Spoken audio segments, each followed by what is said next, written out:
Buksan po natin ang ating mga banal na kasulatan dito po sa ikalawang Korinto, Kapitulo 10 o Kapitulo 5, talatang 10. At babasahin ko po ito hanggang talatang 21.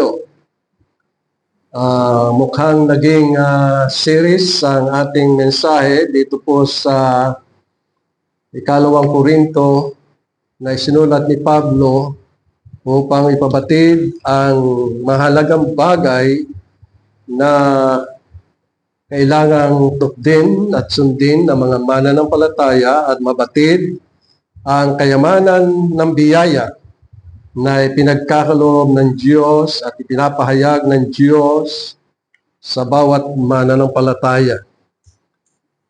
Ikalawang Korinto, Kapitulo 5, talatang 10. Ganito po ang siyang isinasaad, sapagkat tayong lahat ay kailangang humarap sa hukuman ni Kristo upang bawat isa ay tumanggap ng kabayaran sa mga bagay na ginawa niya sa pamagitan ng katawan, maging mabuti o masama.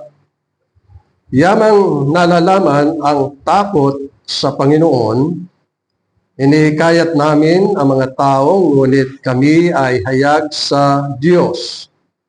At ako'y umaasa na kami ay hayag din sa inyong mga budhi. Hindi namin pinagmamapuri muli ang aming sarili sa inyo, kundi binibigyan namin kayo ng pagkakataon na ipagmalaki kami upang masagot ninyo ang mga malalaking batay sa panlabas na kaanyuan at hindi sa puso. Kung kami ay wala sa aming sarili, ito ay para sa Diyos. Kung kami ay nasa matinong pag-iisip, ito ay para sa inyo. Ang pag-ibig ni Kristo ang humihimok sa amin sapagkat kami ay lubos na naniniwala na ang isa ay namatay para sa lahat, kaya't ang lahat ay namatay. Siya ay namatay para sa lahat upang ang mga nabubuhay ay wag nang mabuhay para sa kanilang sarili, kundi para sa Kanya na alang-alang sa kanila ay namatay at muling nabuhay. Kaya't mula ngayon ay hindi na namin kinikilala ang sinuman ayon sa pananaw ng laman. Bagamat kinikilala namin si Kristo ayon sa pananaw ng laman, ngunit ngayon ay hindi na gayon ang aming pagkakilala. Kaya't kung ang sino man ay nakay Kristo, siya ay bagong nilalang. Ang mga lumang bagay ay lumipas na. Tingnan ninyo, ang lahat ay naging bago. Lahat ng ito ay mula sa Diyos, na tayo ay pinagkasundo niya sa kanyang sarili sa pamagitan ni Kristo at ibinigay niya sa amin ang ministeryo ng pakikipagkasundo. Sa makatwid kay Kristo ay pinagkasundo ng Diyos ang sanlibutan at ang kanyang sarili na hindi ibinibilang sa ang kanilang mga kasalanan at ipinagkatiwala sa amin ang salita ng pakikipagkasundo. Kaya't kami ay mga sugo para kay Kristo, yamang ang Diyos ay nananawagan sa pamagitan namin. Kami ay nananawagan sa pangalan ni Kristo at kayo'y nakipagkasundo sa Diyos. Para sa ating kapakanan, ginawa niyang may kasalanan siya na hindi nakakilala ng kasalanan upang sa kanya ay tayo'y maging katwiran ng Diyos. Hanggang dito lamang po ang pagbasa natin sa banal na kasulatan. Mga minamahal, kung ating titingnan ng malalim ang sinasabi dito ni Pablo, lalo-lalo na yung sinabi niya sa pinakateksto natin na talatang 17, kung ang sino man ay nakay Kristo, Sabihin ng sino man na sumasampalataya kay Kristo, ang sino man na nanalig kay Kristo, siya'y bagong nilalang.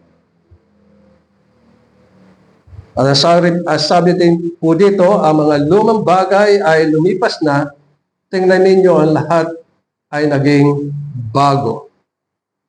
Kaugnay dito sa talatang ito ay nais ko pong talakayin natin sa umagang ito ang tungkol sa pagbabago, man's restoration by the grace of God. Nang ibig sabihin, ang tao ay ibinalik ng Diyos o isinauli ng Diyos ayon sa kanyang larawan at ayon sa kanyang wangis. Ito ang ninanais ng Panginoon na makita natin sapagkat nang lalangin ng Diyos ang tao, ito ay mabuti. Nalugod ang Panginoon. Ngunit dahil sa sulsol ng dyablo ay nalaglag ang unang magulang, si Adan at saka si Eva. At dahil sa kanilang pagkalaglag, ang lahat ay nagkasala at hindi nakabot sa kalwalatian ng Diyos.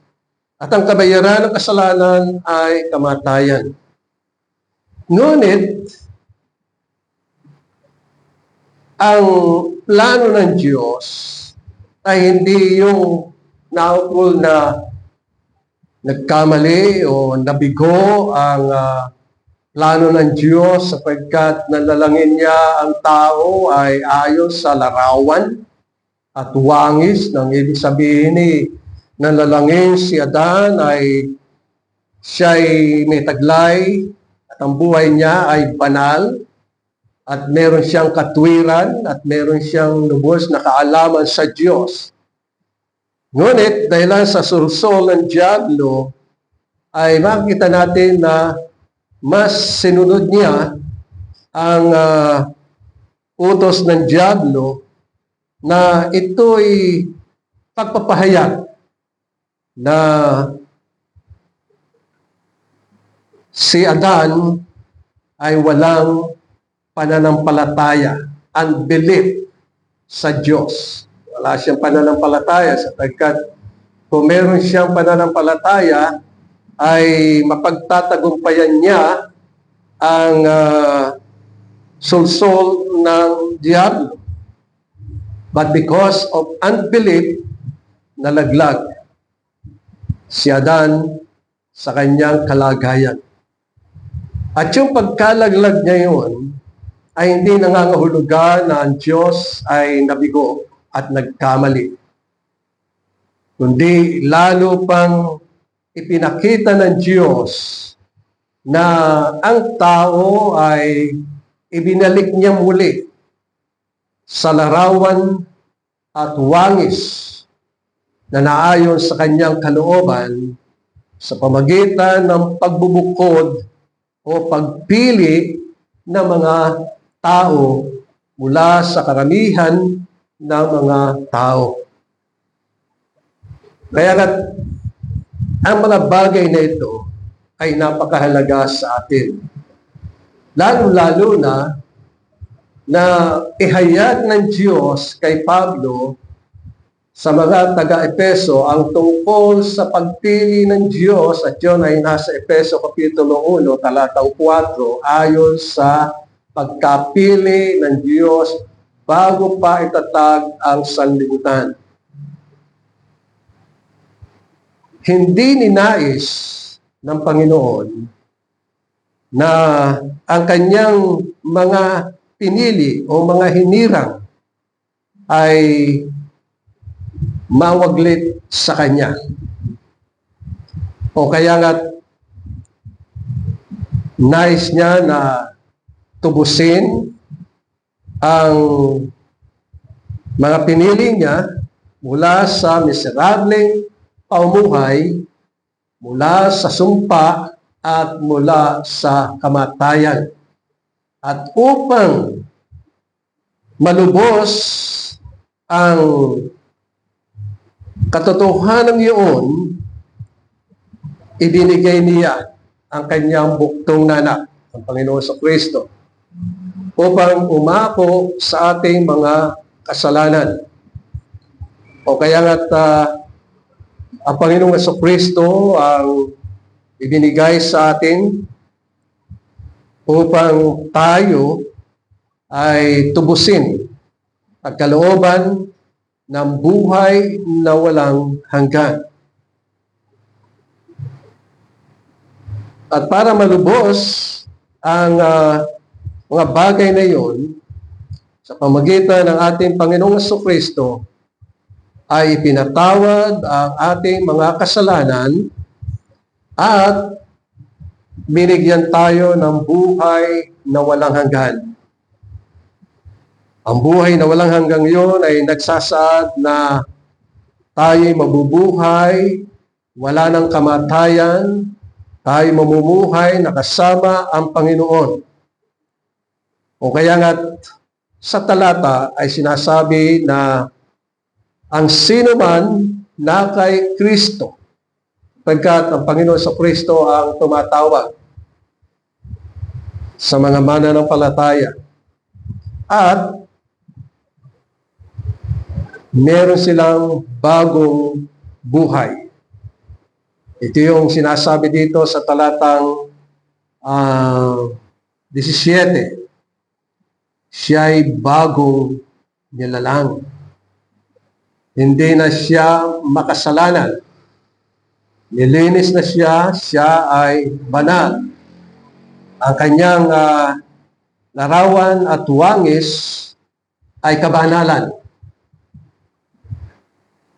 Ang kanyang katwiran ay katwiran nagmumula sa Panginoon sapagkat siya ay inaring matwid ng Diyos sa pamagitan ng ating Panginoong Jesucristo. At siya ay merong kaalaman, pagpapahayag na ang Diyos ay gumagawa at kumikilos sa kanyang mga anak.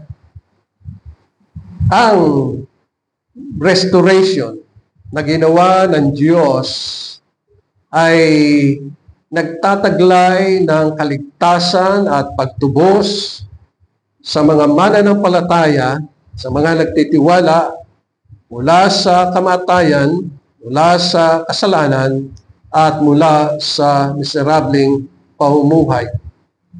Kaya nga't ang biyaya ng Diyos ay maluwalhati dahilan sa kanyang kahabagan at sa kanyang awa.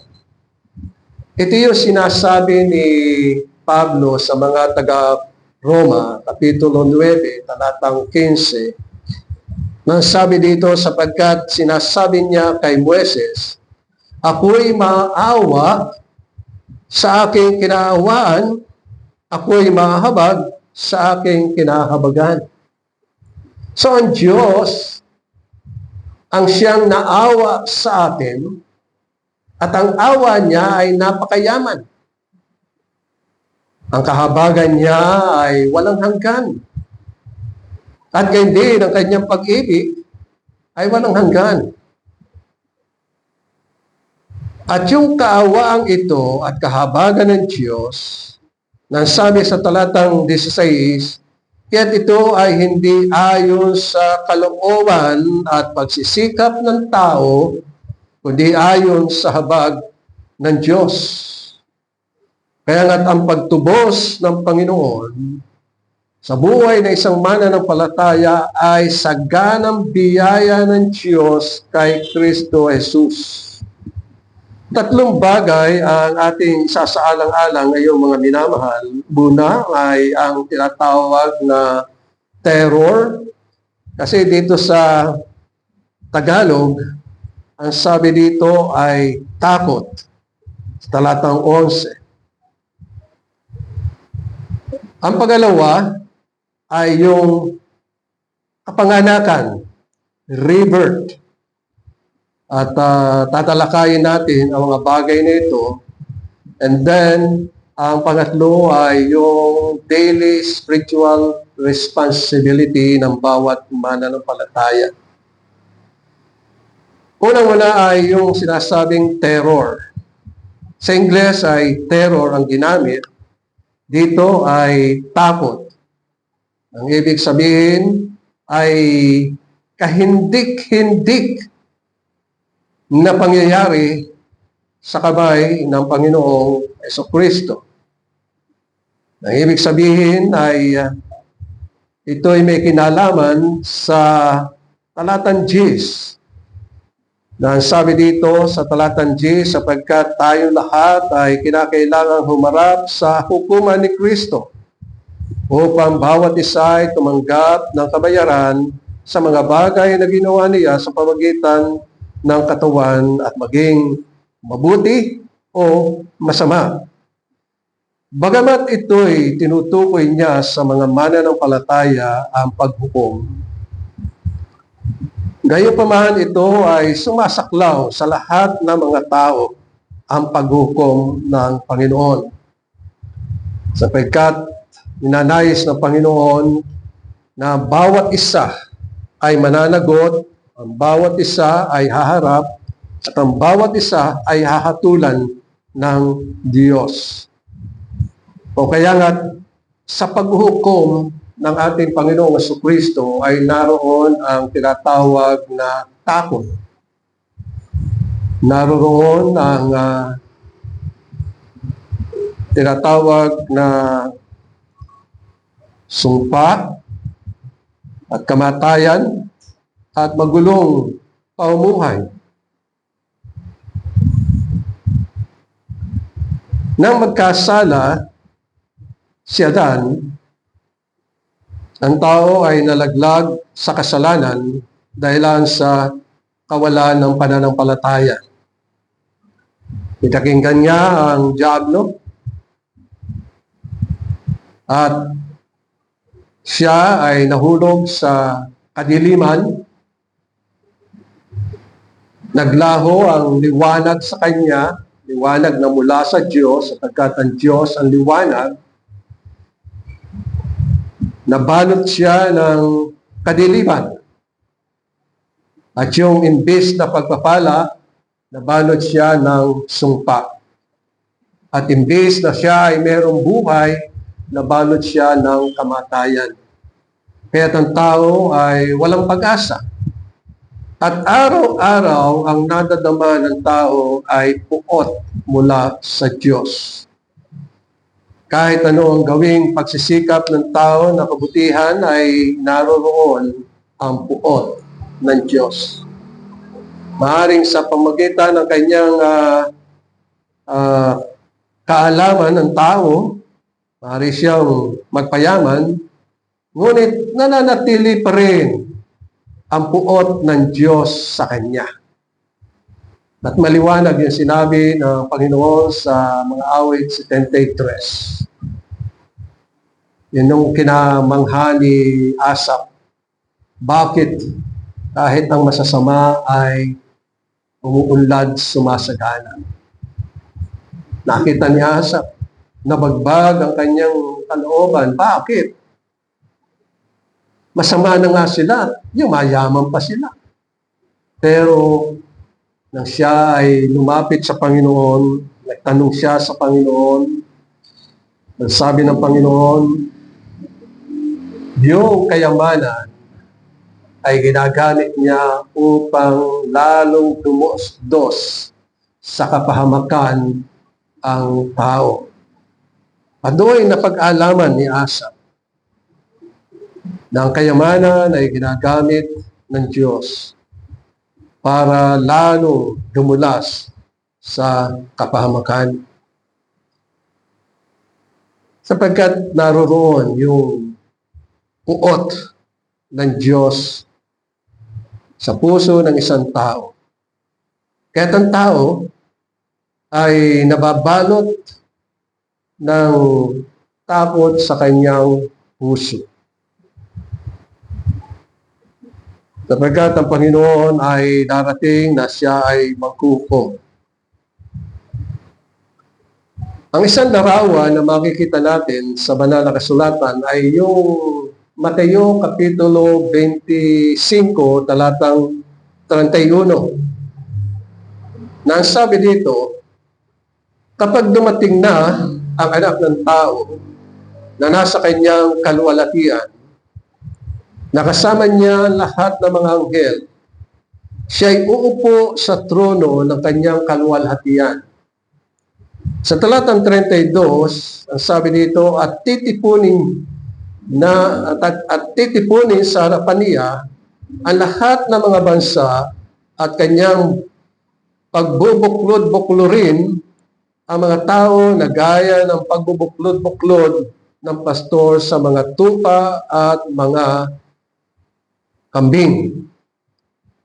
At sa talatang 33, at ilalagay niya ang tupa sa kanyang kanan, subalit ang kambing ay sa kaliwa.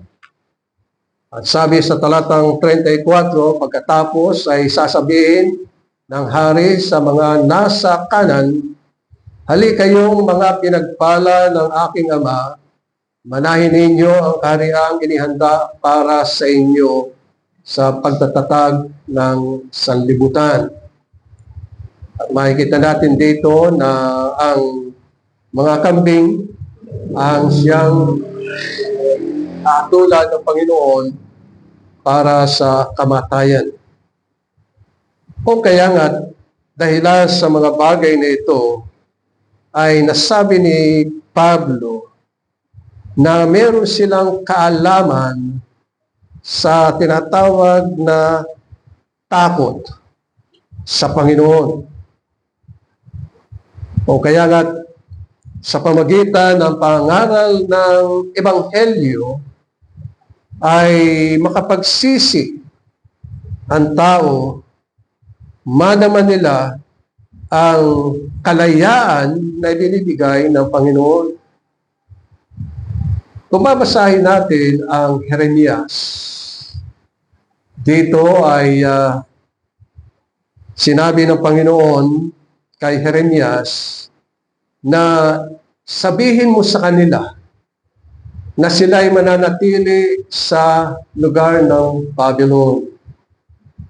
At pagkatapos noon, sila ay mananatili doon ng 70 years. Hindi naman eksaktong 70 years, kundi isang numero na symbolic ang sinasabi ng Panginoon. At sila ay magiging alipin. Na ang dahilan ay dahilan sa kanilang mga kasalanan. Ngunit, hindi naniniwala ang mga tao. Kaya sabi ng Panginoon, yun lamang ang paraan upang sila ay palayain. Magkaroon sila ng liberty, kalayaan.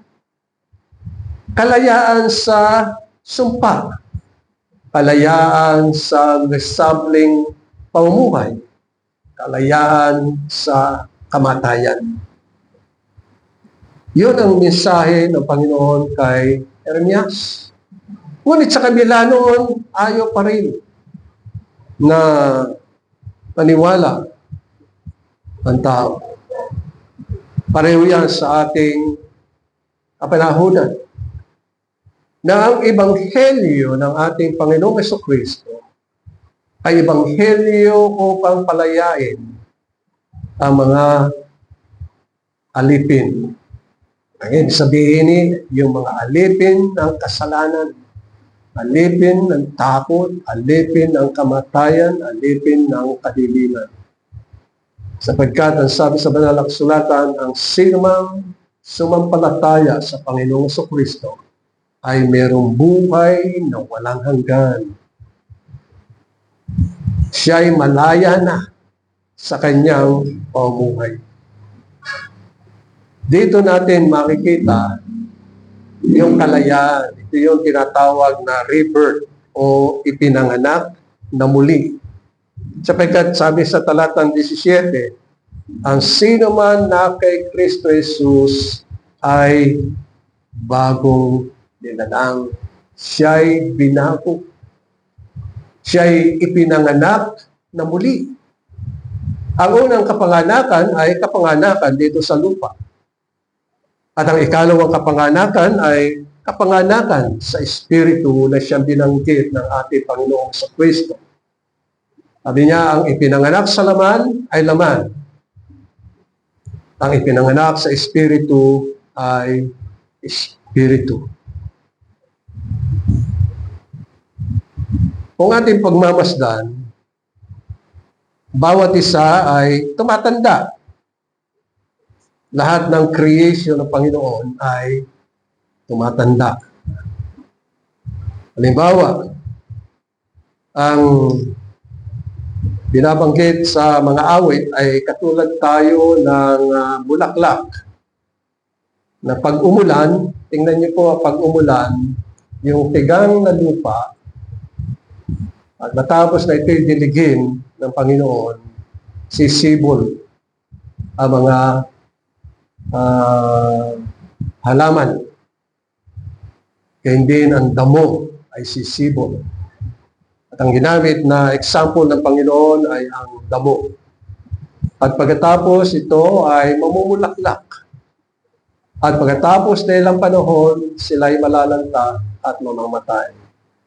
Ganyan ang sitwasyon.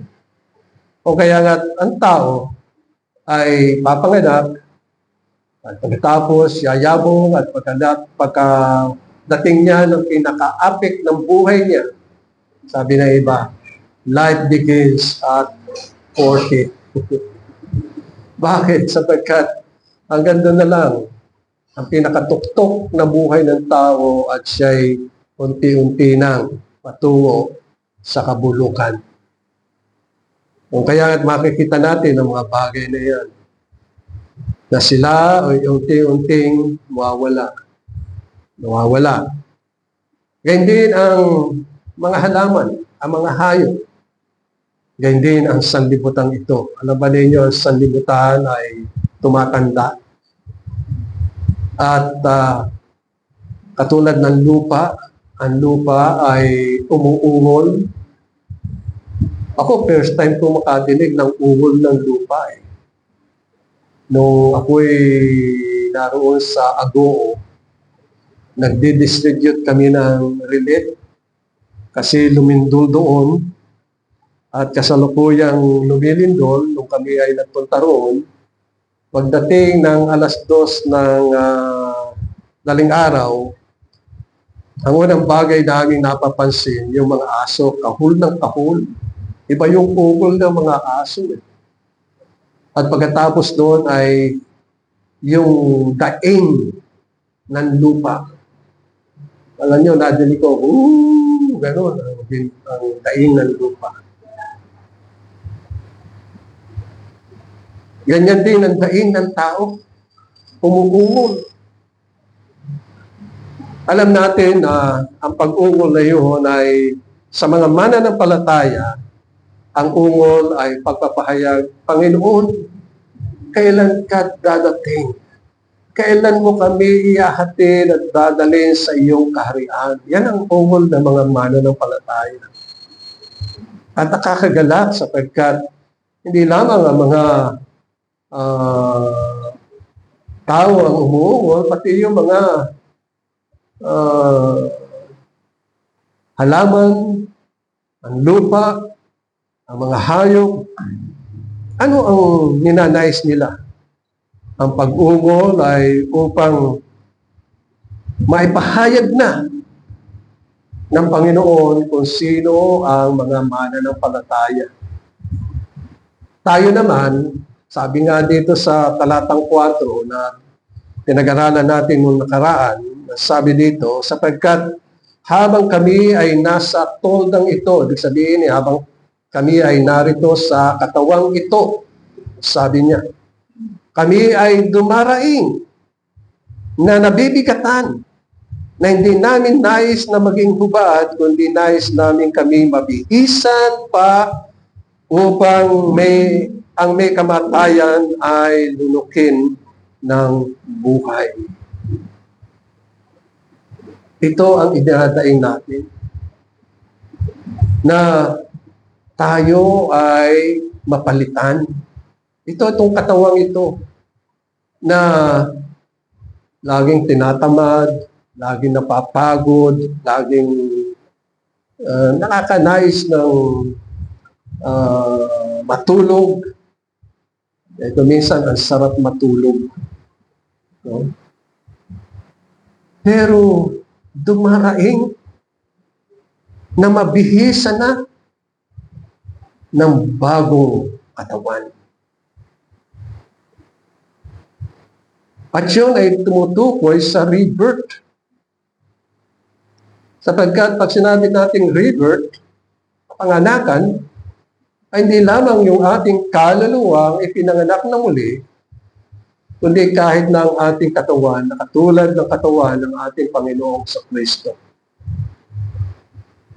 Namatay siya, ngunit ibinawon siya ng Diyos mula sa kamatayan at siya'y nabuhay mula sa kamatayan. At napakita siya sa mga alagad for 40 days and 40 nights. Nakita siya. At hindi ng mga mananampalataya. Unang bagay na ginawa ng Diyos sa atin ay ipinanganak tayo sa Espiritu. Kaya't meron tayong buhay na walang hanggan. At kung merong buhay na walang hanggan, hindi na tayo mamamatay kailanman. Wala ng kamatayan kailanman. Pero iwanan natin ang ating katawan, pero sa pagdating ng Panginoon, tayo ay muling bubuhayin ng Panginoon sa isang katawang may kaluwalhatian. Ito ang dakilang gawa ng Diyos. Ito yung tinatawag na pinakamahusay na gawa ng Diyos sa atin sa pamagitan ng ating Panginoong Jesucristo. Kaya mapalad ang mga pinanganak na muli. Mapalad ang ibinangon ng Diyos mula sa kamatayan. Yun ang nasa Revelation, the first resurrection na binabanggit ng Panginoon. Yun ang rebirth na mararanasan ng mga mananampalataya sa pamagitan ng pananampalataya sa Panginoon sa Kristo, na hindi nakikita ng ating mga mata, ngunit nararamdaman at nararanasan ng bawat mananampalataya. Kaya naman sinabi na excellent workmanship ng Panginoon ay sapagkat ang Ama ang siyang umibig sa atin, ang Anak ang siyang gumawa ng paraan paano tayo pagkalooban ng buhay na walang hanggan, at ang Banal na Espiritu ang siyang gumawa ng kapangyarihan upang tayo'y ibangon mula sa kamatayan. Ang isang pinakamagandang halimbawa dito, mga minamahal, ay yung nasa aklat o sulat ni Juan sa kapitulo 5, na dito ay tinutukoy na merong isang lalaki na sa loob ng 38 years siya ay naghihintay. Sa talatang 35 ng John chapter 5 ay siya ay naghihintay, or rather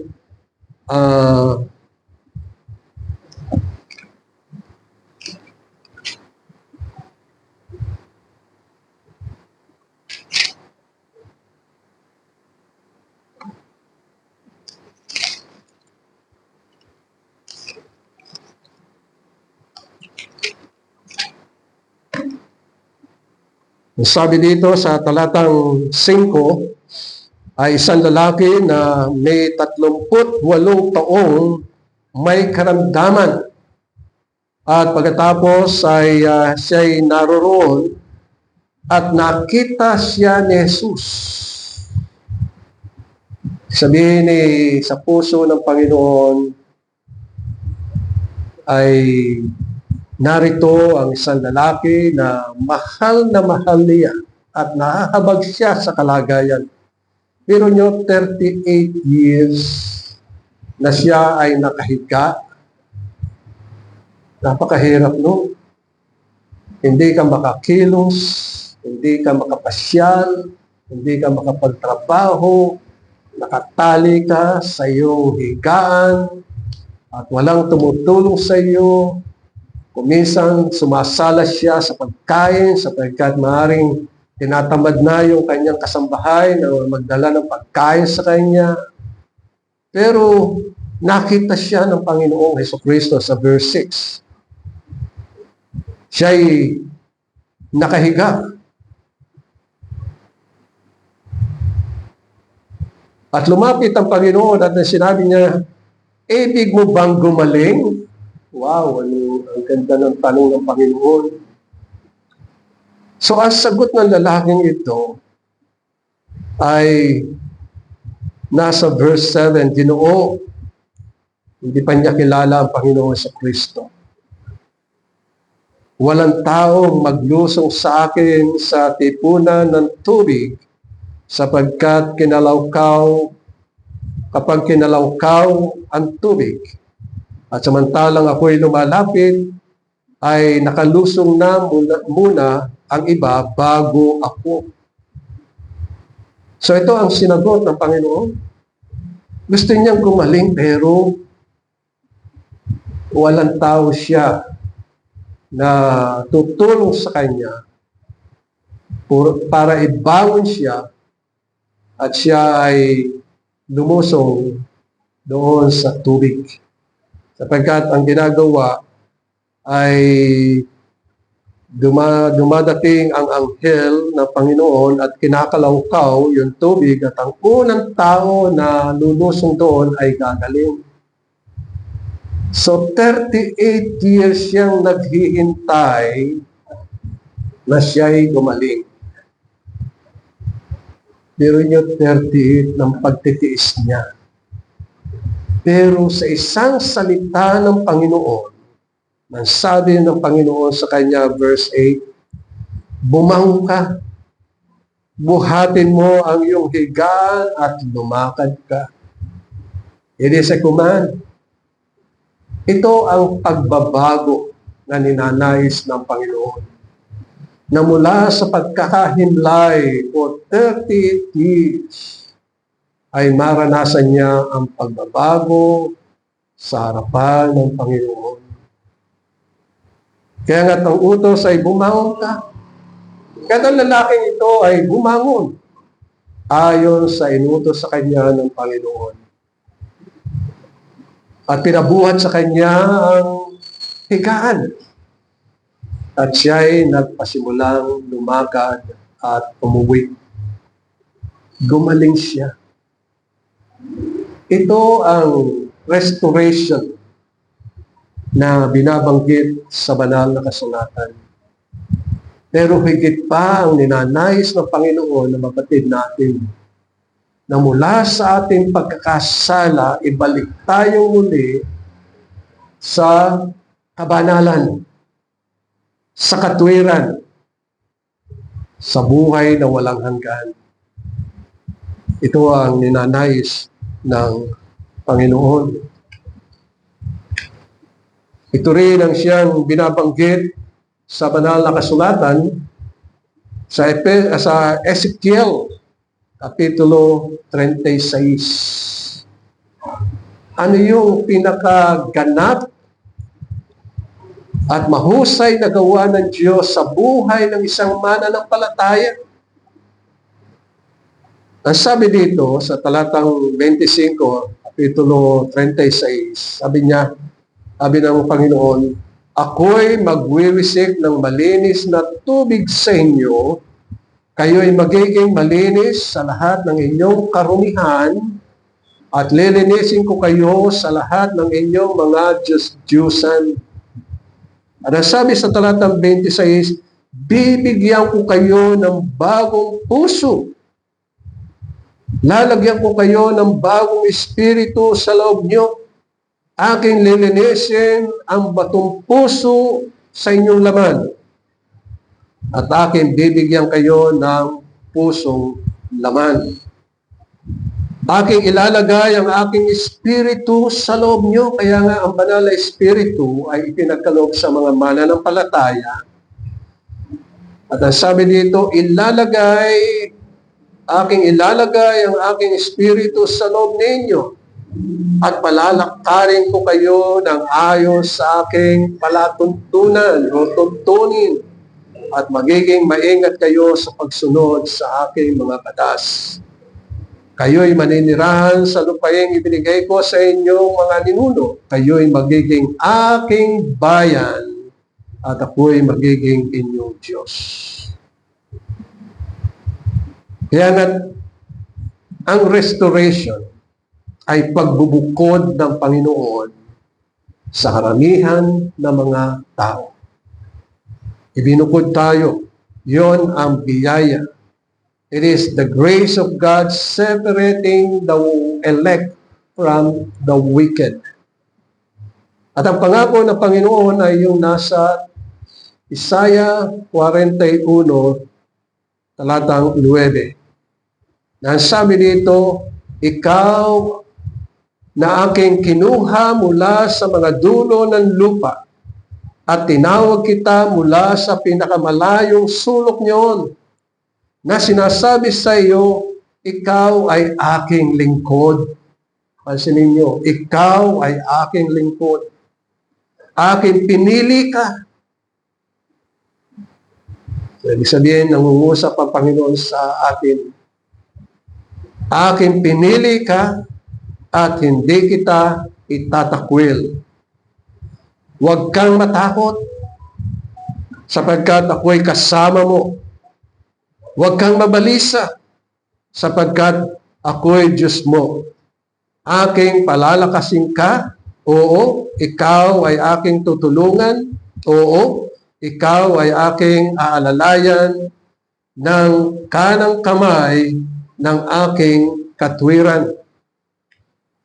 At sa Isaiah Kapitulo 42, talatang 6, na ganito naman ang siyang sinasabi, ako ang Panginoon, tinawag ko kayo sa katwiran. Kinuha ko kayo sa pamagitan ng kamay, at ako'y iingatan, o kayo'y iingatan, at ibibigay kita sa bayang bilang tipan, isang liwanag sa mga bayan, upang imulat ang mga bulag na mata, upang ilabas ang mga bilanggo sa bilangguan.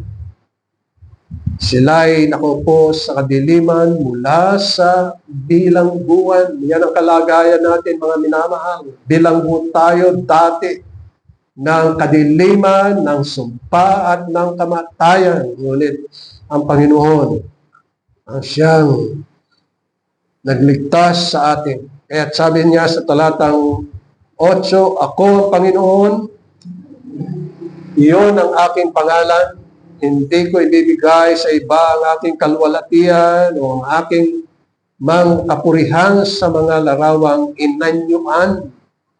Narito ang mga dating bagay ay lumipas na at ang bagong bagay ay pinahayag ko. Bago sila lumitaw ay sinasabi ko sa inyo ang tungkol sa kanila. At ano ang mga mararanasan ng mga mananampalataya? Sila'y aawit sa Panginoon, magpupuri at magpapasalamat. Ang sabi sa talatang 10, umawit kayo sa Panginoon ng bagong awit at ang kapurihan niya mula sa dulo ng lupa. Kayong umababa sa dagat at ang lahat na nariyan, ang mga pulo at mga doon ay naninirahan. At ang isa pang bagay na napakaganda ay yung nasa Isaiah 43, talatang 1, na ganito ang sinabi ng Panginoon sa mga mananampalataya. Ngunit ngayon ganito ang sinabi ng Panginoon, siya na lumalang sa iyo. Yung pansinin, na siya na lumalang sa iyo, O Jacob, siya na nag-anyo sa iyo, O Jerusalem. Huwag kang matakot sapagkat ikaw ay tinubos ko. Tinawag kita sa pangalan mo, ikaw ay akin. Ito ang sinasabi ng Panginoon. Kaya nga't ang Panginoon, sa kanyang kahabagan at pag-ibig, ay iniling niya tayo ng walang hanggan. O kaya nga, hindi tayo nahihiya sa Ebanghelyo. Ito yung sinabi ni Pablo sa Roma Kapitulo 1, talatang 16. Sapagkat hindi ko ikinahiya ang Ebanghelyo. Sapagkat ito ang kapangyarihan ng Diyos para sa kaligtasan ng bawat sumasampalataya. Una sa Hudyo at gayon din sa mga Grego. Sapagkat dito ang katwiran ng Diyos ay nahayag mula sa pananampalataya hanggang sa pananampalataya. Gaya na nasusulat, ngunit ang taong matwid ay mabubuhay sa pamagitan ng pananampalataya. At kung mabubuhay sa pananampalataya, ito ang magiging pamuhay niya sa araw-araw. Tulad na sinabi ni Pablo sa mga taga-Kolosas. Sabi niya, kung kayo nga'y muling binuhay na kasama ni Kristo, ay hanapin ninyo ang mga bagay na nasa itaas, na kinaroroonan ni Kristo na nakupo sa kanan ng Diyos.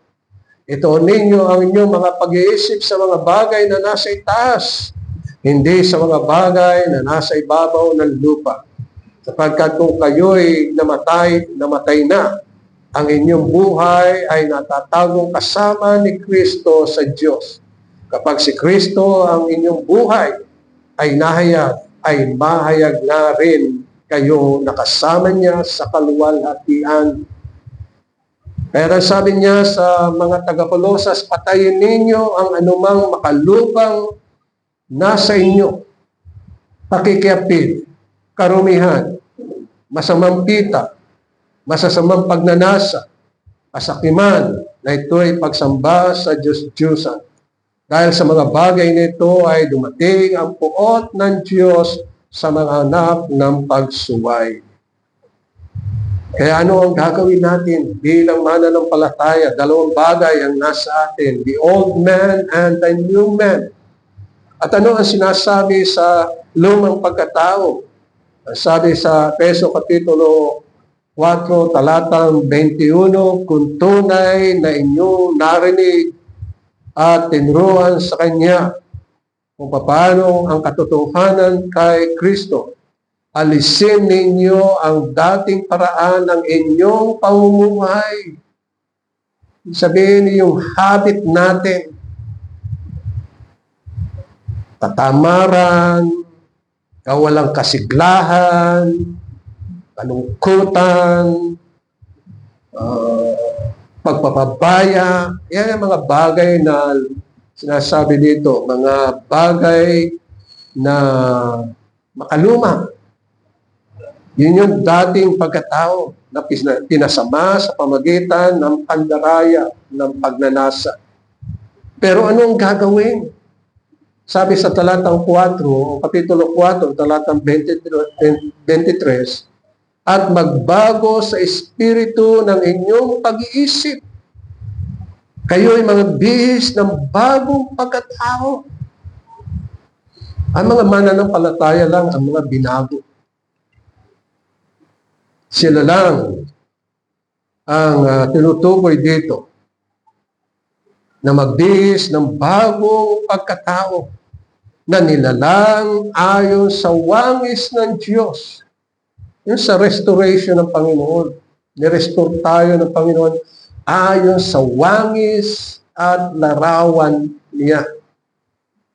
Nirestore tayo sa wangis ng Diyos, sa katwiran, sa kabanalan ng katotohanan. Kaya nga't pagkatakwil sa kasinungalingan, ang bawat isa ay magsalita ng katotohanan sa kanyang kapwa, sapagkat tayo ay mga bahagi sa isa't isa. Yan ang pamumuhay na ninanais ng Panginoon sa atin. Makita natin, makilala natin ang mga bagay na luma at pagtuunan natin ang mga bagay na bago sapagkat ang sino man na kay Kristo Jesus ay bago nilalang. Amen. Maraming salamat, Panginoon, sa iyong mga salita. Patuloy mo itong pagpalayo sa aming mga puso. Sa matamis na pangalan ni Jesus. Amen.